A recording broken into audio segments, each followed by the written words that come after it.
देसी देवरानी। कोमल गांव से आई थी।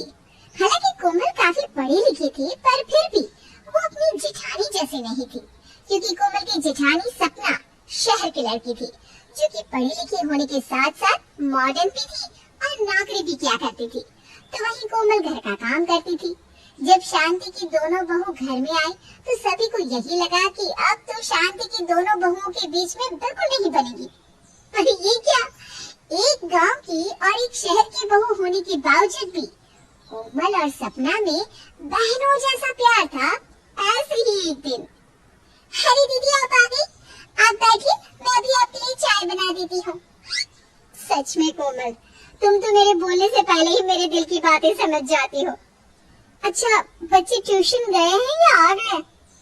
अभी तो बच्चे ट्यूशन गए हैं दीदी, पर आप चिंता मत करो, मैं उन्हें ले आऊंगी।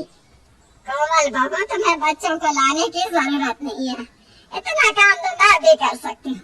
अब तू घर संभालेगी या फिर बच्चे, और तू अपने बच्चों के साथ अपनी जेठानी के बच्चे भी संभालती है।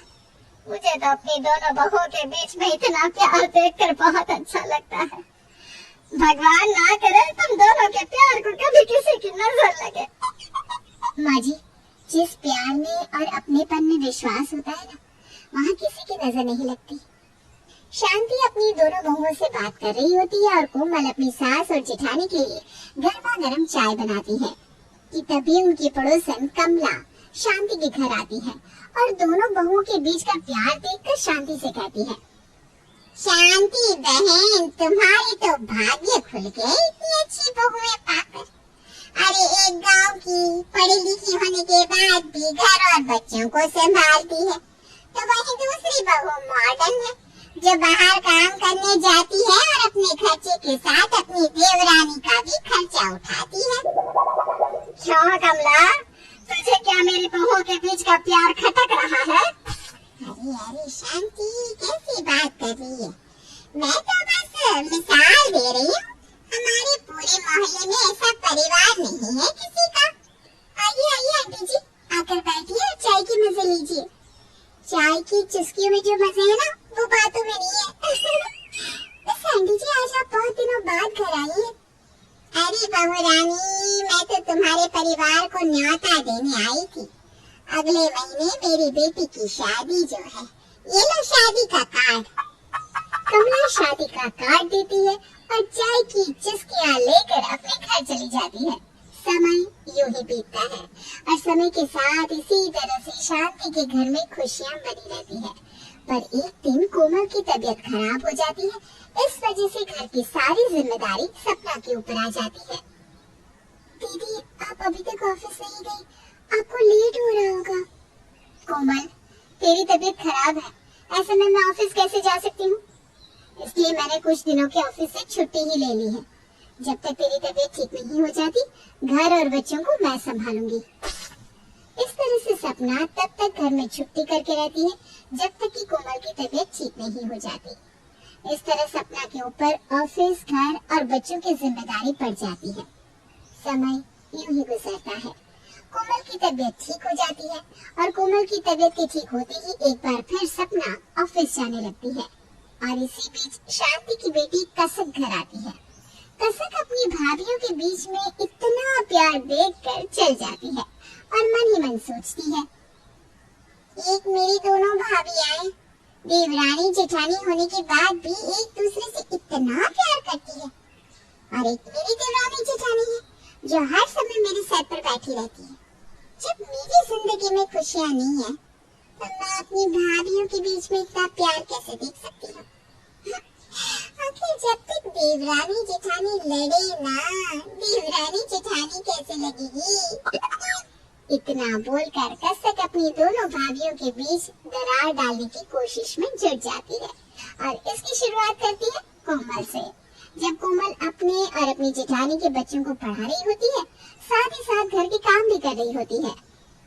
भाभी, सच में कभी कभी तो मुझे माँ पर बहुत गुस्सा आता है, आपकी ऐसी हालत देखकर। दीदी, आप ऐसे क्यों बोल रही हैं? मैं तो बिल्कुल ठीक हूँ। क्या ठीक है? माना कि आप गांव की है, पर इसका मतलब ये थोड़ी ना है कि आप गंवारिया देहाती हैं। अरे आप भी पढ़ी रखी है। एक बड़ी भाभी को देखो, शादीशुदा होने के बाद भी उनका फैशन बरकरार है। वो तो खाती हैं, बैग लेती हैं और ऑफिस के लिए निकल जाती हैं। अपने बच्चों पर ध्यान भी नहीं देती, उनके बच्चे भी आप संभालती हैं। अरे अकेले बच्चे और घर संभालना कोई मामूली बात थोड़ी ना है। दीदी, आप बेकार में ही चिंता कर रही हैं, मुझे इन सबसे कोई प्रॉब्लम नहीं है। अरे मैं तो खुद दीदी को कहती हूँ कि वो बाहर जाकर काम करे, घर संभालने के लिए मैं हूँ ना। इतना बोलकर कोमल एक बार फिर घर के कामों में लग जाती है और साथ ही साथ बच्चों पर भी ध्यान देती है। कसक की कोई भी चाल कोमल पर काम नहीं करती, इसलिए जब शाम को सपना घर आती है तो कसक अपनी बड़ी भाभी को भड़काने की कोशिश में लग जाती है। सच में भाभी, आप कितनी मेहनत करती हैं, पर किसी को आपकी मेहनत नजर नहीं आती। बस सबको ये नजर आता है कि आप कितनी मॉडर्न हैं। सब तो बस कोमल भाभी की तरफदारी करते हैं, किसी को आपसे प्यार नहीं भाभी। अरे हर कोई मुझ पर जान छिड़कता है और सबसे ज्यादा तो कोमल को ही मेरी फिक्र सताती है।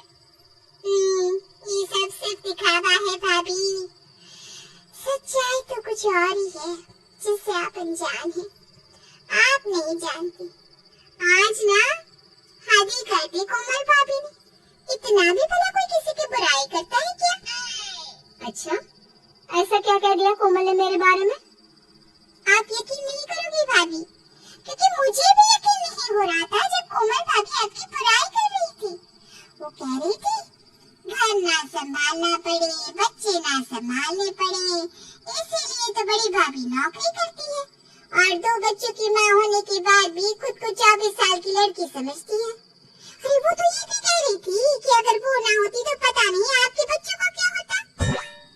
अपनी ननद की बातें सुनकर सपना को उसकी कही बातों पर विश्वास नहीं होता, इसीलिए वो कसक की किसी भी बात का कोई जवाब नहीं देती और अगले दिन हमेशा की तरह अपनी देवरानी से मिलती है, बात करती है।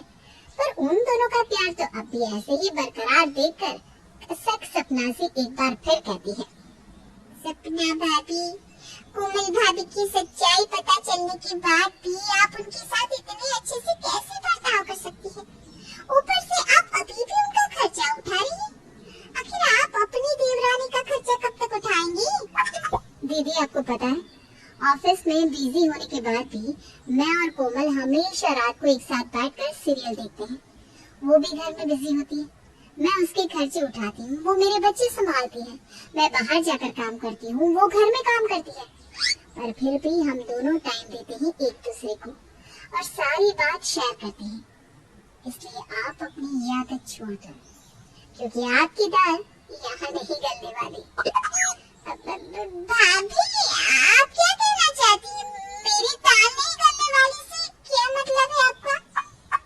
क्या हुआ दीदी, आप दोनों किस बात पर बहस कर रही हैं? होना क्या है कोमल, मैंने तुम्हें बताया था ना, हमारी प्यारी ननद मुझे तुम्हारे खिलाफ भड़काने की कोशिश कर रही थी। यही काम उन्होंने फिर से शुरू कर दिया। कभी वो मुझे भड़काती है तो कभी तुम्हें।